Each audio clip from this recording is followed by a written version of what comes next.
Well, the top-grossing movie so far this season is Star Wars: The Rise of Skywalker, and an East Tennessee man turned his home into a sci-fi museum of sorts. Alan Williams takes us to see more and the remarkable talent of Randy Cooper. At an early age, Randy started gluing together model cars. Now his creations are seen in some of the most popular movies of all time.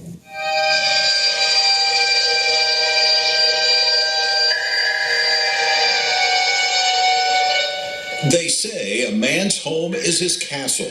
For Randy Cooper, it's a sci-fi museum of sorts. For years, Randy has designed models and memorabilia of just about every sci-fi, fantasy movie, and TV show from the 1960s to the present.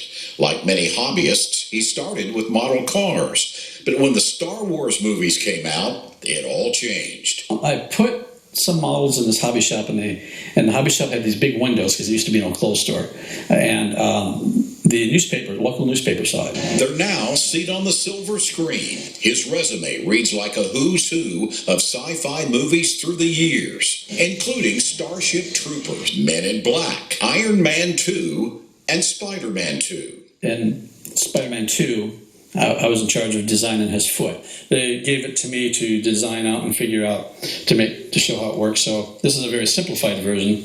A lot of his work now is owned by movie studios, but much of Randy's designs are personal objects for collectors and sci-fi enthusiasts. It starts here at his basement, where his mind goes to work. So I'm building this basically to sell if they want it. It lights up and everything. Of course, it can't light up because it's got tape on it. It's just been base coated. How long has it taken you to get to this far?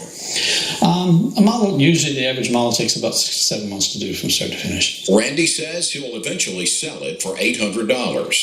What is this? This is my work in progress board. These are all future projects I want to work on. Eventually I'll build these. From movies to his own creations, one thing Randy Cooper has realized. Consider myself lucky, because a lot of people can't do what I do. Yeah, as far as doing it for a living, I'm sorry, a lot of people can't do it for a living. All from one man's basement.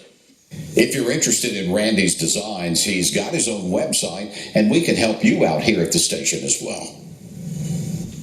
Well, the wet weather prompting some major potholes to pop up in our area. TDOT says they are working to patch them up throughout the day.